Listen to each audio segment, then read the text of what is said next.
एक राजा बहुत बड़ा प्रजापालक था। वह हमेशा प्रजा हित में प्रयत्नशील रहता था। राजा इतना कर्मठ था कि अपना सुख, ऐशो आराम सब छोड़कर सारा समय जन कल्याण में ही लगा देता था। यहाँ तक कि जो मोक्ष का साधन है अर्थात भगवत भजन, उसके लिए भी वह समय नहीं निकाल पाता था। एक सुबह राजा वन की तरफ भ्रमण करने के लिए जा रहा था। राजा को देव के दर्शन हुए। राजा ने देव को प्रणाम करते हुए उनका अभिनंदन किया और देव के हाथों में एक लंबी चौड़ी पुस्तक देखकर उनसे पूछा, महाराज, आपके हाथ में यह क्या है? राजन, ये हमारा बही खाता है, जिसमें हमारा भजन करने वाले भक्तजनों के नाम हैं। राजा ने निराशायुक्त भाव से कहा, कृपया देखिए तो इस किताब में कहीं मेरा नाम भी है या नहीं। देव महाराज किताब का एक एक पृष्ठ उलटने लगे, परंतु राजा का नाम कहीं भी नजर नहीं आया। राजा ने देव को चिंतित देखकर कहा, महाराज, आप चिंतित ना हो, आपके ढूंढने में कोई भी कमी नहीं है। वास्तव में ये मेरा दुर्भाग्य है कि मैं भजन कीर्तन के लिए समय ही नहीं निकाल पाता, और इसीलिए मेरा नाम यहाँ नहीं है। उस दिन राजा के मन में आत्मग्लानि सी उत्पन्न हुई, लेकिन इसके बावजूद राजा ने इसे नजरअंदाज कर दिया और पुनः परोपकार की भावना लिए दूसरों की सेवा करने में लग गया। कुछ दिन बाद राजा फिर सुबह वन की तरफ टहलने के लिए निकले तो उन्हें वही देव महाराज के दर्शन हुए। इस बार भी उनके हाथ में एक पुस्तक थी। इस पुस्तक के रंग और आकार में बहुत भेद था और यह पहली वाली से काफी छोटी भी थी।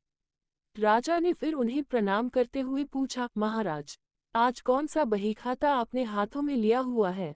देव ने कहा, राजन, आज के बहीखाते में उन लोगों का नाम लिखा है जो ईश्वर को सबसे अधिक प्रिय हैं। राजा ने कहा, कितने भाग्यशाली होंगे वे लोग। निश्चित ही वे दिन रात भगवत भजन में लीन रहते होंगे। क्या इस पुस्तक में कोई मेरे राज्य का भी नागरिक है? उद्धरण चिन्ह। देव महाराज ने बहीखाता खोला और ये क्या, पहले पन्ने पर पहला नाम राजा का ही था। राजा ने आश्चर्यचकित होकर पूछा, महाराज, मेरा नाम इसमें कैसे लिखा हुआ है? मैं तो मंदिर भी कभी कभार ही जाता हूँ।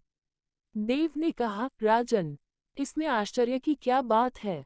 जो लोग निष्काम होकर संसार की सेवा करते हैं, जो लोग संसार के उपकार में अपना जीवन अर्पण करते हैं, जो लोग मुक्ति का लोभ भी त्याग कर प्रभु के निर्बल संतानों की सेवा सहायता में अपना योगदान देते हैं, उन त्यागी महापुरुषों का भजन स्वयं ईश्वर करता है।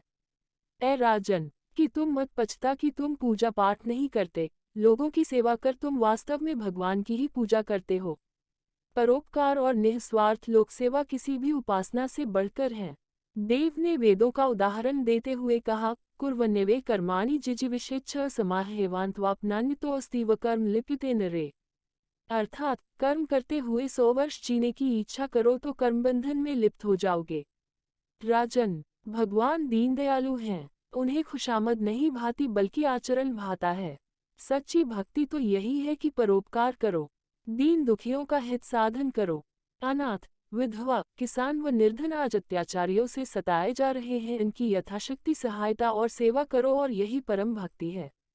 राजा को आज देव के माध्यम से बहुत बड़ा ज्ञान मिल चुका था और अब राजा भी समझ गया कि परोपकार से बड़ा कुछ भी नहीं, और जो परोपकार करते हैं वही भगवान के सबसे प्रिय होते हैं। मित्रों, जो व्यक्ति निस्वार्थ भाव से लोगों की सेवा करने के लिए आगे आते हैं, परमात्मा हर समय उनके कल्याण के लिए यत्न करता है।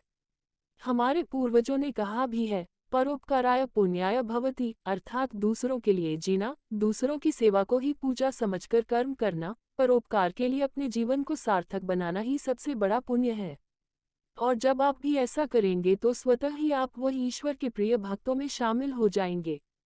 ऐसी ही ज्ञानवर्धक कहानियाँ के लिए मेरे चैनल को सब्सक्राइब करें, वीडियो को लाइक करें तथा शेयर करें। बोलिए सनातन धर्म की जय।